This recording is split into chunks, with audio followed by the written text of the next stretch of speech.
guys, welcome back to my YouTube channel. Thank you for tuning in. If you're new here, welcome. I have my husband with me, and I'm going to be almost wrapping up the series on intimacy. But two things before we get into that. The first thing is thank you all so much. Last week I told you guys about my neck, and I will go into it in a more detailed vlog coming up in the course of the week. But as you can see, I'm moving it up and down. So that's an update. So thank God for healing. Secondly, I want to say thank you so much to BetterHelp for sponsoring this video. Obviously, we've been talking about intimacy on this channel. And I know that, people's marriages and relationship status or situationship is one of the things that also give them some form of sadness or issues, but it might not be related to marriage for you. If there is anything at all interfering with your happiness or stopping you from living the kind of life, the good life, the Zoe, God kind of life that you deserve, therapy can make a world of difference for you. And that's why with BetterHelp, they have licensed and experienced therapists, over 30,000, who are, experienced to help you with a wide range of issues. The main T is that it is virtual. So, why am I looking at you? The main T is that it is virtual, it is online. So, depending on how you're feeling, you can just talk to your therapist, whether it's by chat, by text, by video call, or by voice call. You do not have to leave the comfort of your home. What do you know about BetterHelp? A lot. I also know that if for whatever reason you get matched with a counselor and you don't really feel their vibe, you can absolutely swap them or change them for free without having to pay anything extra. Oh my goodness, I'm impressed. I am so impressed because that wasn't even planned, but kudos, good job. You love me now. Anyway, starting therapy can be really hard, and the right therapist for you may not even be in your area. Some people just find face-to-face interaction very uncomfortable. If that is you, BetterHelp is here to help you. To get started, all you have to do is fill out a questionnaire about your specific needs in therapy, and you will get matched to the right fit for you in as little as 48 hours. People spend hours in the gym to take care of their physical body, and as good as that is, your mind is something you also need to give priority to. This is something that, if you don't want your 2024 to also look like 2023 went in terms of just that sloppy living, not feeling the right vibe, please consider therapy. Whether you have issues in your marriage, whether you're grieving, whether you just feel blue because of a health issue, whatever it is, BetterHelp is here to help you. There are over 4 million people who already use BetterHelp, so feel free to join in because you deserve to live a healthier and happier life. You can get 10% off your first month with BetterHelp by going to betterhelp.com/Tolulokpe, and I've also linked it in my description box below. So, thank you. Now to the video. Thank you for your patience. I was catching it with my corner eye. Anyway, in today's video, like I said, we're talking about intimacy. And as always, guys, it's been how many years of filming with you? 6. I didn't start YouTube the year we got married. Well, technically I do. Yeah, so almost 6 years of filming with you. You're right, actually. Sorry. Anyway, as I tell you that PG still comes there without knowing the topic that we're about to discuss. And at this point, I'm just reading with it because, it's even a privilege and an honor to bring you out of your busy schedule. So, anyway, today we're going to be talking about the role of in-laws in intimacy building. So I've been running a series that about like intimacy in the marriage and relationships, and I'm going to wrap it up with the role of in-laws and also the role of besties. People that have besties outside of their partners. There's absolutely nothing wrong with it, but I'll probably bring, it will be biased if I do it with you because you're my best friend, you're my husband, so that was so anyway, today is in-laws, and you own the floor. Just go for it.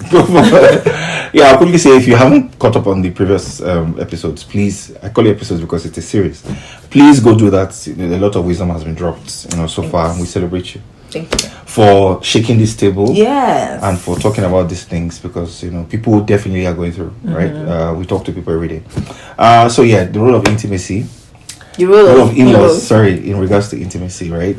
We had kind of discussed this off air one time this week for like 2 minutes, I think. Yeah, Did we? yeah, for like a minute or something. Like you mentioned something. Oh yeah, so I'm still going to refer to it. I actually Yeah. gave you like what are the ground talking about? In fact, let's just start with it. Yep. Okay, since it has gone there, Yep. let's go there, right? So I was speaking to someone, and her husband literally talks to his mom every day for 1 hour. 1 hour, like Odidi. after their child goes to bed. Wakati Bako. After their child goes to bed, it's almost like a routine for him.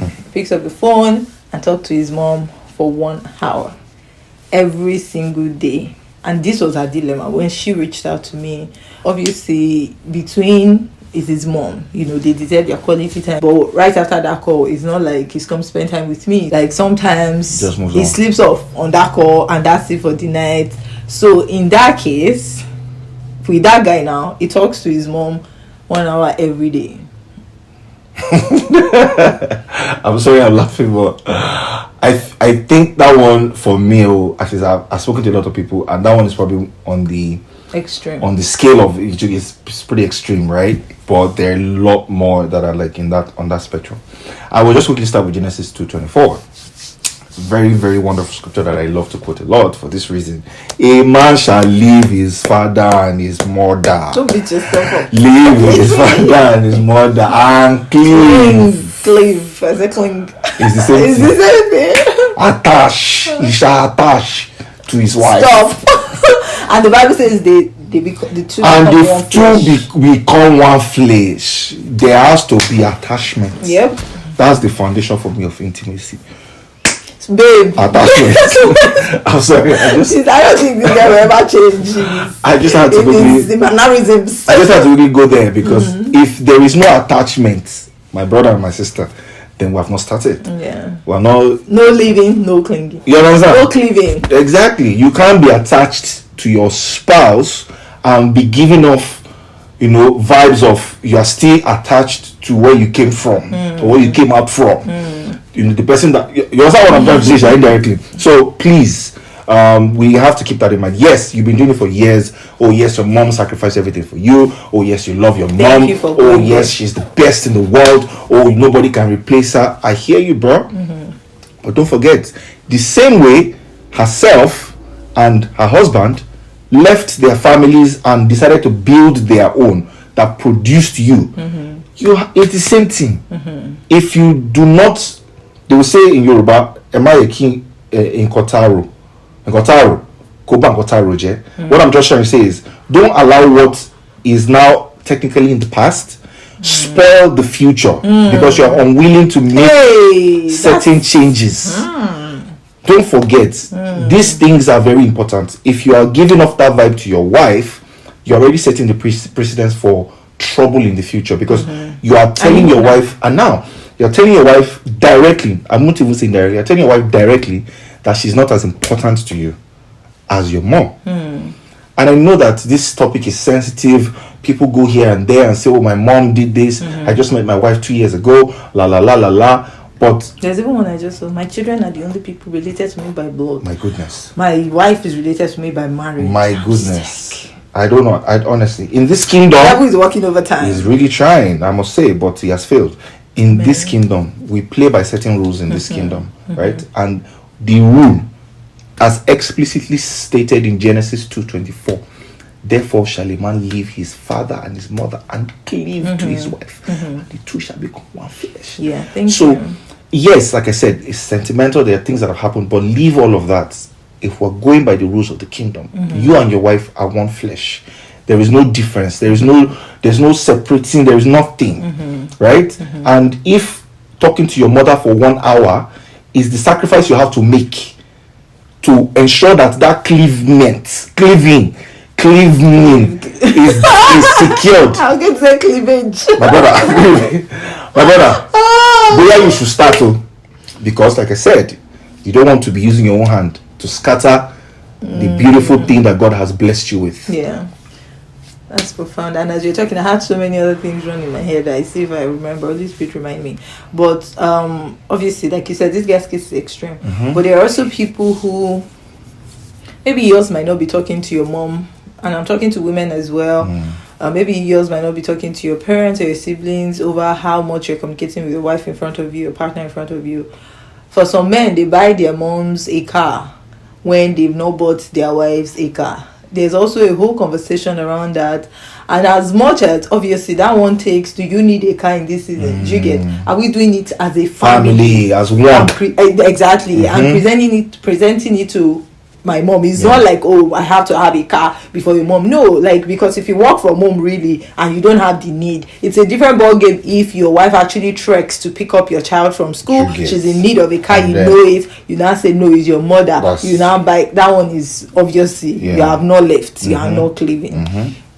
Right? But even a decision like that, there is not like, oh, you have to have a car before the mother. But are you doing it as a family? Right? Another thing is, even in conversations, like, there's some people that their parents can get away with insulting their spouses to their faces. Yes, your husband is not there, yes, your wife is not there, but your mom can just run her mouth about your husband and you will join in the laughter. That's folly. You know? The next step to it is defending them, defending their honor, even in their absence. But even if you can't do that, frown at it.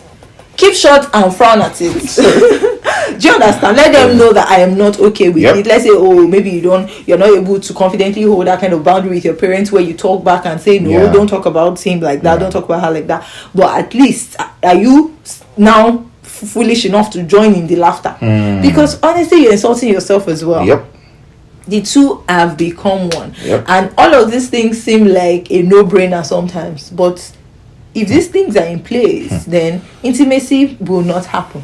So let me quickly touch on something you mentioned, the fact that the two have become one. I think that's a foundational thing that an entire episode might even rest on, which is the fact that I feel like we haven't really dug deep into that statement enough. A lot of people are probably running their marriages or running with the mindset of, I know the scripture says the two have become one, but the reality is it's not really like that. I saw a lot in the comments about passwords. You know, I'm just like, especially on Instagram. So I think we need to go back to that to understand that, see, this is the template. And I'm not saying that we are all perfect, you know, everybody has to be at that level immediately. No. I'm just saying that if there is nothing we're working towards, we might as well not try, right? If we're leaving it to just our ideas or what we think or what we feel like, we will not do anything, because like she said, the enemy is working overtime to scatter this institution called marriage, right? So we know what, like I said, we belong to a kingdom, we play by certain rules, and I've already given us that template, right? So if there is something we're working towards, then maybe that would help you to pull yourself out and work towards that goal. And that goal is what she has said severally, the fact that the two have now become one. It might feel like a bitter pill to swallow now, but we can tell you for sure that the end game is beautiful. The goal is the two have become one. If this is the only thing that can draw me to your ears today, I am happy. The two have become one. Let it trickle or let it cascade down into everything. How you treat your spouse, how you value them, like she said, how you talk in the presence of your how parents, things like that. It plays a huge role. Huge role. And they might not be perfect. Nobody is, right? They might have done something to hurt you. But maturity is understanding that what we are and how I'm feeling are two different things entirely. I will not say because I'm feeling this way, I'm going to scatter what we are. Feelings are transient, they're temporal. After you have gotten over that feeling, if you have scattered everything, there will be nothing to go back to. I love it. Right? So please just keep that in mind as you go about your family and your I love it. marriage affairs. And I think it's also important to mention times and seasons, right? For instance, now in the case of the dude who talks to his mom every 1 hour, right? Let me tell you something. I love how you took it to and the mom and the dad have had their time to build something. See, a lot of people, apart from the fact that they've been hurt by their own spouses and they've seen their kids, their sons as their husbands, it's also the fact that even if you're a widow, obviously maybe you're old, your husband is no more and stuff like that, you need to find different hobbies apart from making your children's home. Yeah, exactly. You know, Your a home. playing field. You know, you make it a playing field where, and I see this with even when moms go for umugo, and you know, it's like, oh, this is my house, this is my child. No, that's your grandchild. You need to also learn to respect the wishes and boundaries of the mom and your son. You know, I can confidently say this because I have a son and I love him so deeply. But with how I'm feeling now, I can already imagine, and that's why every day I pray that you will not marry your enemy. You will marry someone, like, as long as I know that you're in good hands, God has chosen well for you, then it's not in my place or my business to come and say, this is how you should be doing your wife. No, don't give your wife that much money. And to now the glory of God, I have my own husband, and we will be here for a long time, right? But even for those who unfortunately are widows, honestly, there is so much more to life you can give. And I want us to actually take a break here, like a detour, and talk about how in-laws can actually play a great role too in intimacy. Because we've spoken on the negative, right? But even in intimacy, because talking about how, you know, maybe even if their husbands are no more, I actually know so many people too who, because their husbands are no more, they now live with their children. But you will never see them cross the line. If the wife is shouting, maybe, oh, the son did something or something, they will even be the one to defend the wife, peace and defend the wife in the process. You know, so we're not saying, oh, because you are married now, your mother cannot live with you, you cannot be on the phone for 1 hour. It's just wisdom is so profitable to direct, and everybody has a role to play. Now, if your mom comes into your home, let's say you're a guy, your mom comes into your home and she doesn't understand boundaries yet, but you know her heart, you know that it's pure love she has. It is in your place to say that, okay, I think that, Sherry, if Tolulope is doing this thing, mommy, just leave her. You know that there is the love there, right? So you also have to make your mom then understand the position of your wife. And also, as the wife then, wisdom is profitable to direct. There's, even in her best as your mother-in-law, she's not your mother. There are still some boundaries that she will cross, right? But understanding her heart at the end of the day, knowing that it's all love is very key. So I just wanted to say that with sisters-in-law, brothers-in-law, they're people who help in intimacy as well. Shout out to the good ones out there, to the great ones out there. We need to say that actually. Middle ground, nobody's perfect. Some today might be on your side, tomorrow they're acting on weird. That's the balance of life. But just saying that at every point in time, your in-laws, your, like, the extension of your partner, they play a great role in the intimacy you can get from your marriage. Absolutely. I needed to quickly just say this to flip it on its head, because there's somebody here probably listening to this and looking at it from the third person perspective, meaning you are the person. No. That's what I'm doing. You are the person that then you have people that are not allowing you to be great. But then it's very easy for you to forget sometimes that you might also be the in-law that we're talking about that is causing problems. In another. You know, and sometimes it requires you to evaluate. You might not think it is a problem, but maybe sometimes interfering with your brother or your sister's marriage, in whatever way, might be also affecting. You know, I mean, I just need to say that. Look in the mirror, right? So don't just think it's that person they're talking about.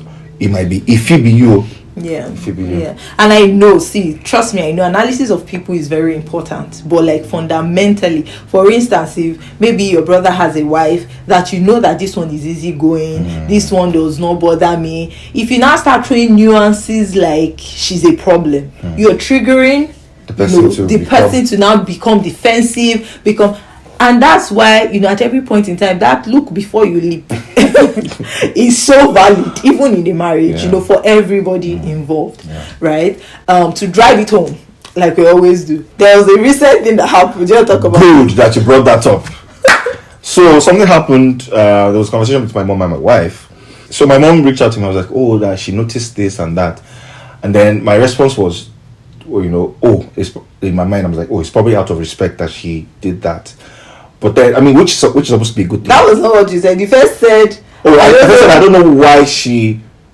I don't know why she did that. Why she did that? I'm sure it's out of respect. Yeah. Thank you for rejigging my memory. You know, but then I mean, like I said, it's supposed to be a good thing. But then, in retrospect, I thought about it and I thought, okay, me saying I don't know why she did that is me invalidating her feelings, because my mom might not have thought about it that way, but she might have, right? I don't know.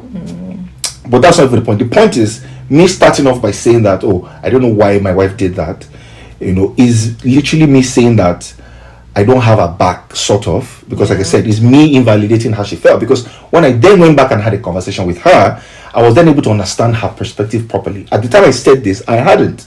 That was just me making an assumption. Unfortunately, what that can do, if it was in a negative way, or if your mom was not a person that has wisdom, that she could not see everything, exactly, and joined it out of respect. So what you first said, it could have took that part. It could have easily escalated or even deposited negatively in that person's emotional bank, to see my wife in a certain way, or to not see her in a certain way, as however the case might be. What I'm trying to say really is we just have to be more intentional in how, because essentially you are a bridge between yourself and your family, between your family and your wife. You're the bridge. I don't want to say your family and your wife, because your wife is now your family. Whoa. Your immediate family, no, you're born into family and your nuclear immediate family. You are the bridge between those two people. And I'm not saying that to say that, oh, there has to be a gap. That's why I said it's a bridge, right? You are the bridge, meaning you are supposed to be the one that facilitates the movement between these two places seamlessly. If the bridge is cracked, broken, people will not want to cross over. They fear for their lives. So you are supposed to create that seamlessness in the flow. And I know it's easier said than done, because you are not responsible, for how other people think and process stuff, but as much as possible, and you have a knowledge of both sides. Exactly. As much as possible, you have to make sure that you are de-escalating and facilitating cordial relationships between those two people, right? And it's not just doing that from a I just want peace to reign. No, that's not what it is. Because if you're doing that, you are invalidating their feelings. If issues arise, it is making sure that you are addressing the issues and understanding that however they feel is very important in whatever you say. I don't know if I'm making sense. If you're about to portray something to, say, your mom about your wife, think twice before saying it, because you might intend that this is how I want to say something, but how you actually say it and how that person receives it, two different things, might be very different. And this is why choice of words, things like that, is very important. Because how did I know that you actually told your mom that? I don't know why she said that. It was because at the end of the night, pillow talks, we talked about it. So it's like we're building for this intimacy that will still help us even when we don't know that we need help. Absolutely. Right? It was when we now talked about our day. Mom said this. It's just, like you said, that bridge, that knowledge of being the bridge. Absolutely. See what I did there? It's so good. But anyway, do you have any other thing to add? No leaving. It's so dramatic. See, the people want more of you on this channel. I want more of me on this channel. But life is life. But hopefully we can get around to filming more videos. But thank you so much, because you've spilled so much gems in this short conversation. Maybe 20-30 minutes. Maybe it's not short, but if you don't remember anything, much. Remember this image. Keep this image in your mind. Cleave. The Lord is our strength. Amen. And also our strength as we continue to work, to be better and to be. I wish there was an emoji to maintain the one. I say leave an emoji like this in the comment section. But thank you guys so much for watching, and again, thank you BetterHelp for sponsoring this video. Thank you BetterHelp. We'll see you guys in the next one. Bye. Whenever your heart is broken, don't ever forget you're golden. I will find the light in your soul.